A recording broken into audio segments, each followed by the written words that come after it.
What if the world of Berserk isn't just a dark fantasy, but a map of the human mind? What if Griffith isn't just a rival, and Guts isn't just a swordsman? What if they are fundamental, warring parts of a single psyche? Today, we aren't just talking about a mercenary. We are talking about the shadow.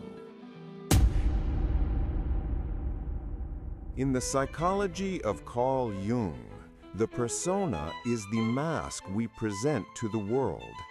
It's the ideal, the perfect face we want others to see. In Berserk, the persona is Griffith, and the band of the falcon is his perfect mask. He is beauty, grace, and a dream so brilliant it blinds you to anything else. And then there is Guts. Guts is the shadow. The shadow is the unconscious, repressed part of ourselves. It's our rage, our instincts, our raw, unbridled passion, everything we deny in order to maintain that perfect persona. Griffith's dream of a kingdom could not exist without the brutal, pragmatic violence that Guts provides. The band of the falcon, the persona, is literally built upon the back of the shadow.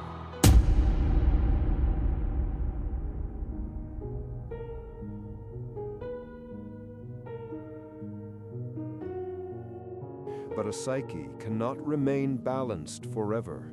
The eclipse is the catastrophic moment when the persona, in its quest for ultimate perfection, doesn't just reject the shadow, it tries to annihilate it. Griffith doesn't just betray Guts, he sacrifices the entire shadow, the band itself, the very tool of his ambition, to become a god hand, a perfect, untouchable being. This is the ultimate repression. It's the ego deciding to sever its connection to its own humanity, its own darkness, to achieve a sterile, godlike state. And what happens to the repressed shadow? It doesn't die. It is cast out into the wilderness, haunted, branded, and forever pursued by the demons of its past. Guts' survival is the survival of the repressed. It always returns. Guts' journey after the eclipse is not about destroying his darkness. It is about integrating it. The beast of darkness that whispers to him isn't an external enemy. It is him. It is the pure, unadulterated shadow, the embodiment of his trauma, his hatred, his desire for vengeance. The Berserker Armor is the ultimate symbol of this struggle. It doesn't give him power. It unleashes the shadow completely. It shatters the limits of his body, but at the risk of the beast consuming the man. When Guts wears the armor, he is flirting with being completely possessed by his own repressed self. His entire struggle is to wield this power without losing himself. He is not trying to become a saint. He is trying to become a whole person. He must learn to let the beast roar, but never let it take the wheel. And what of Casca? In Jung's view, the animus is the masculine image in the female unconscious.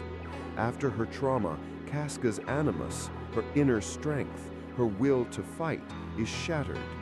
She becomes a reflection of Guts' own fractured psyche. Guts cannot heal until she heals. Protecting her is not just an act of love, it is an attempt to protect the vulnerable, broken part of his own soul. Their fates are intertwined because they represent two sides of a wounded whole. Saving her is integral to saving himself from the abyss of pure rage.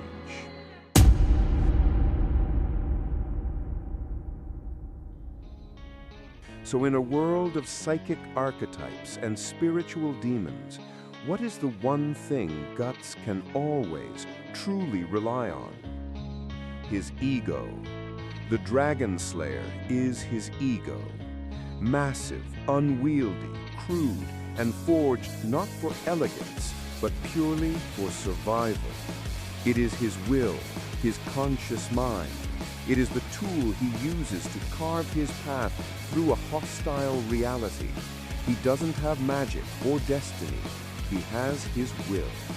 He cuts through the illusions of the supernatural, the fantasies and nightmares, with the sheer brutal force of his own determination.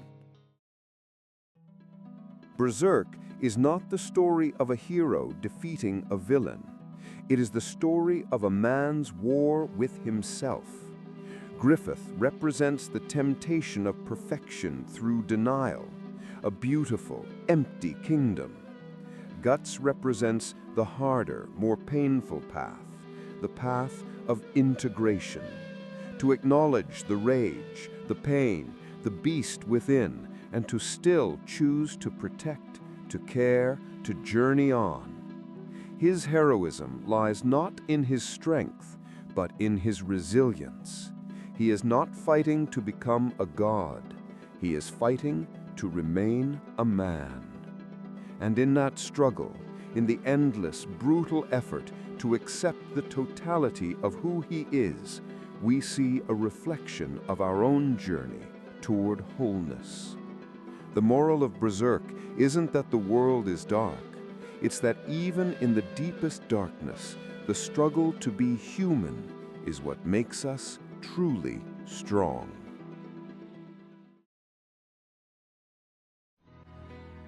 Lemon.